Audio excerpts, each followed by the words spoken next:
నమస్తే అన్న. నమస్తే చెప్పమ్మా. సిద్ధయ్య, ఎక్కడి నుంచి వస్తున్నారు? అజిత్ నగర్.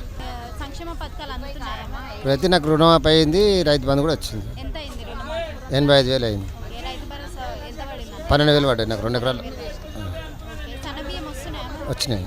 అంటే ఎలా ఎలా ఉన్నాయి అవి? ముందు దొడ్డు బియ్యం వస్తుండే. అయిపోయి సన్నం ఉన్నాయి, మంచిగా ఉన్నాయి. మంచిగా ఉన్నాయి తినేదాన్ని. తింటున్నారా? తింటాం. ఓకే, ఫ్రీ కరెంట్ వస్తుందా? వస్తుంది. ఎంత వస్తుందన్న? ముందు ఎంత వస్తుండే కరెంట్? నాకు 400, 500 వచ్చు.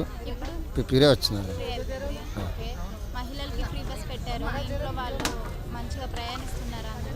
ఇస్తారు, చార్జెస్ ఇవ్వాల్సి ఇస్తారు. చార్జెస్ ఇప్పుడు ఏం లేవు. నమస్తే అన్న. నమస్తే.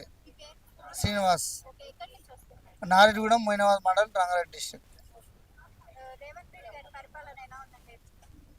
ప్రస్తుతానికైతే బాగానే ఉంది.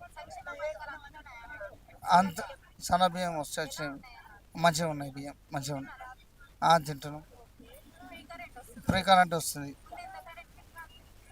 ముందు 1000 రూపాయల వరకు కడుతుంటే నేను 1000, 1200 అట్లా కడుతుంటే. ఇప్పుడైతే కరెంట్ బిల్ అయితే ఏం పడుతుంది, ఏం లేదు, ఫ్రీ ఉంది. పడ్డది.